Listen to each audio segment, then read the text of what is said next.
Aminatou, the Fateshifter, versus Kruphix, God of Horizons. We have counter magic in hand, copy artifact if our opponent gets off to a fast start on us, so yeah, I think I'm quite happy to keep this. I think we'll go in for...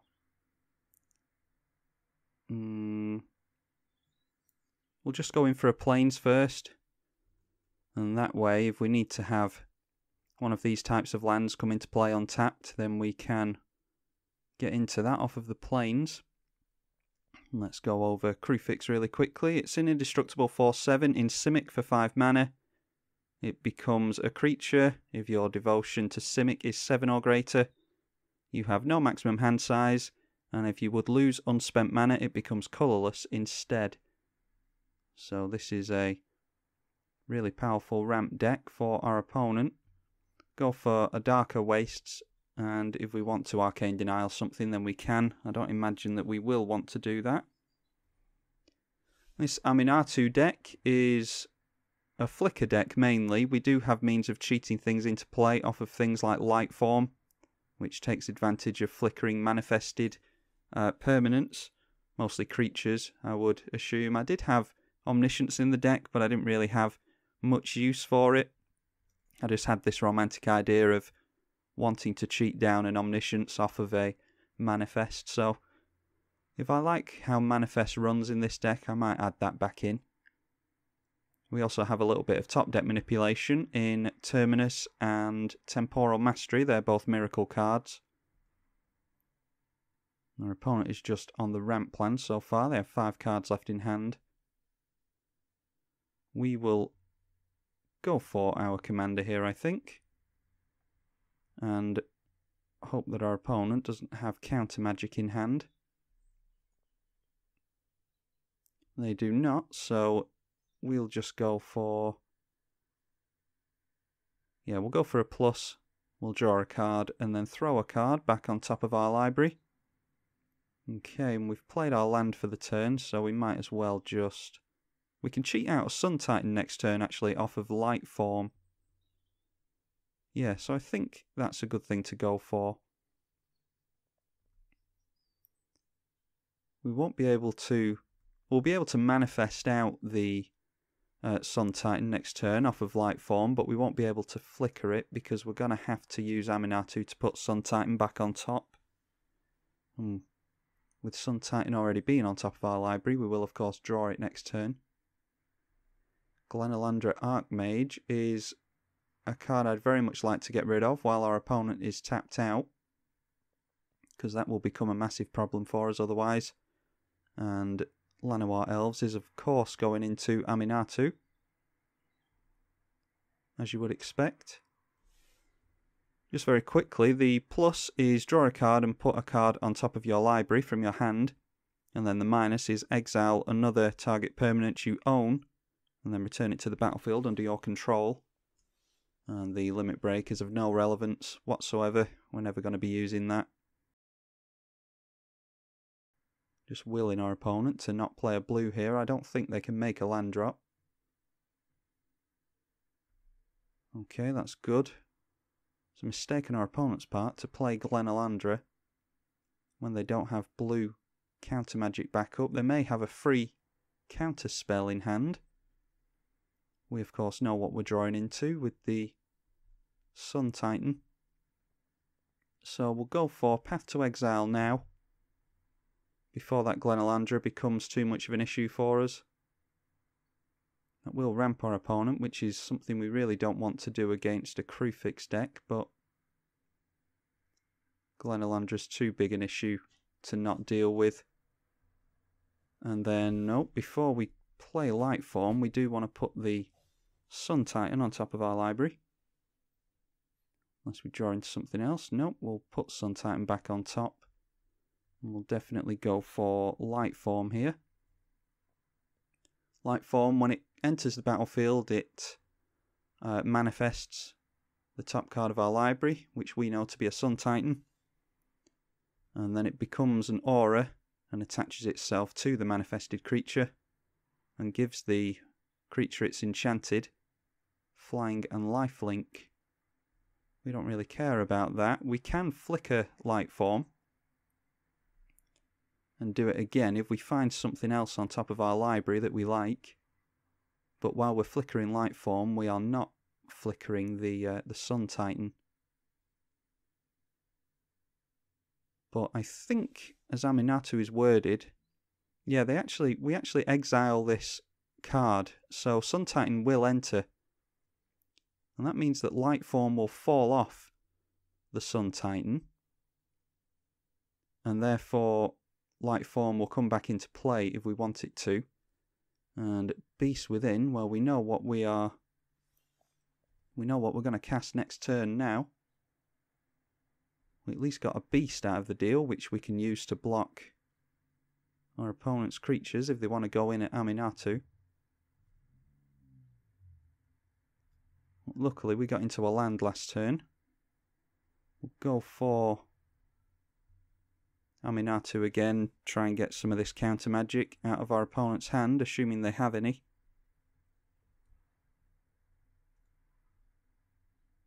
And we'll soon find out. If they do, 3 cards in hand, 4 mana available to them. Could be anything, Cryptic Command, Mystic Snake. 2 or 3 mana counter spell, I mean name one, could be anything. Their opponent's certainly thinking about it, so they're either bluffing or they are deciding whether or not they want to block Aminatou. I would assume they want to leave her out of play because they just use one of their removal spells to get rid of her. So countering it would be the choice here, you would assume. Yep, and there's the Cryptic Command. Does get light form into the graveyard, so we don't get to cheat out our Sun Titan. Yeah, and that taps down the beast. What we will get to do, though, is...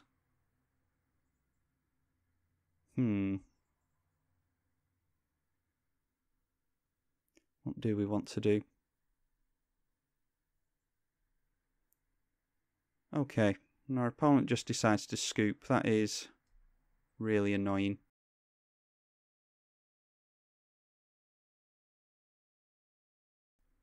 Lord Windgrace versus Phenax, God of Deception.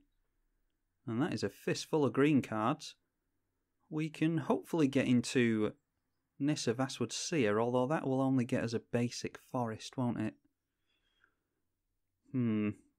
Exploration for... Yeah, I'm going to keep it. Pretty risky hand to keep, especially with us... Well, we're on the draw, I suppose, so... Not quite as risky as it would be. Well, if we get into a fetch land, of which we have plenty in the deck, we can go into Crucible of Worlds pretty quickly. And then hopefully get something going off of that. Our opponent does, of course, draw off the Urza's Bauble. Okay, Vampiric Tutor could help us if we get into black mana.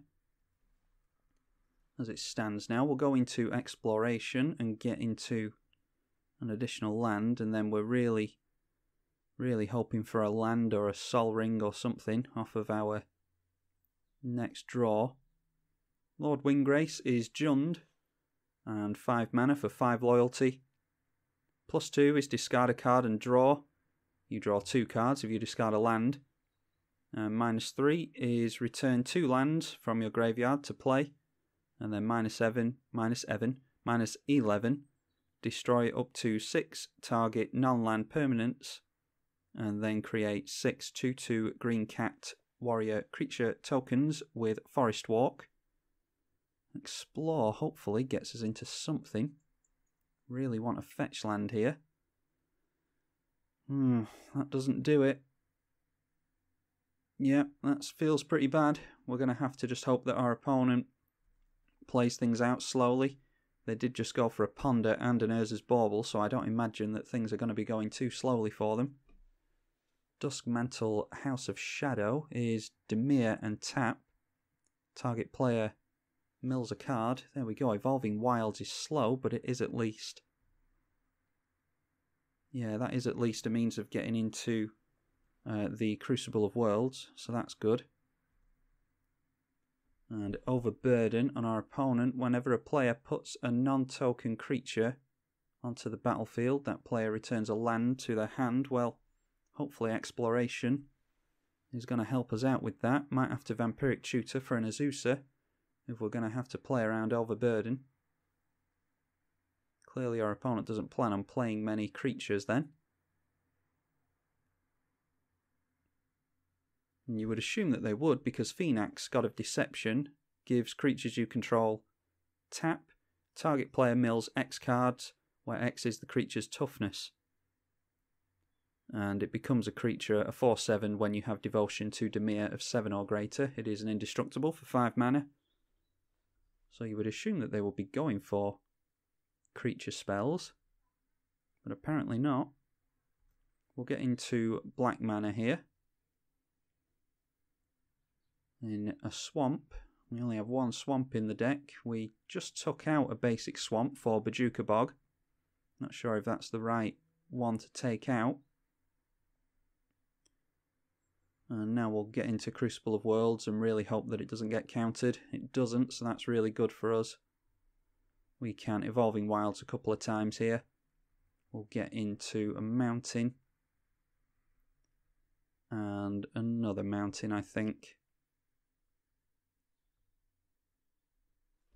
And there we go. Past the turn at that, we have fixed our colours now. Time of Need is in here for... Okay, and they are having us mill a card there. Or did they? Oh no, they were going for Jeweled Amulet activation there. Yeah, Time of Need is in here for our other commanders that are in the deck, such as Omnath, Titania, Gitrog, Azusa, cards like that. May even go for Azusa with that next turn. Search your library for a legendary creature card and reveal it. Put it into your hand and shuffle your library. Yeah, so Azusa might be of some use to us next turn. If we rip into a land, we might drop Primeval Titan. And how much do we need to do with Scapeshift? We would need to go for... Yeah, I think we're a little far off Scapeshift yet. We'd need more lands in play than there are currently. And this thing is going to keep us off Lord Windgrace. We can go for some destruction for that with our Vampiric Tutor if we want to. We didn't get into a land, so why don't we go for... Why don't we go for the Gitrog monster? And then we can play Evolving Wilds a couple of times. Okay, yeah, we have to bounce a land. We'll just do that to the mountain. And now we go for Evolving Wilds. This will draw us a card every time we sack a land. I'm not going to always yield to that. Okay, and our opponent disappointingly quits there. I think we did get ahead of them, because even without Lord Windgrace on the field, we were getting into a lot of card draw there. Yeah, still disappointing not to play it out, but our opponent did only have 2 lands in play on turn 5. And we could have dealt with their Overburden or their Sorcerer's Spyglass pretty easily, thanks to Vampiric Tutor. And then worst case scenario, we had Constant Mists and Exploration and Crucible of Worlds to hold up, so pretty sure that game was ours. We were about to start running away with it. Let's see what we would have drawn into. Overgrown Tomb and Mina and Den. That's yet more land drops for us every turn. And we could have drawn into even more cards off of the back of the Gitrog monster. This is another commander that we can grab with Time of Need. We have a lot of legendary creatures in this deck, so thought it was only fitting to shove Time of Need in there. But yeah, shows a little bit of what Lord Windgrace can do. This will just be some bonus content, I imagine. Hope you all enjoyed it, and I will see you all in the next one.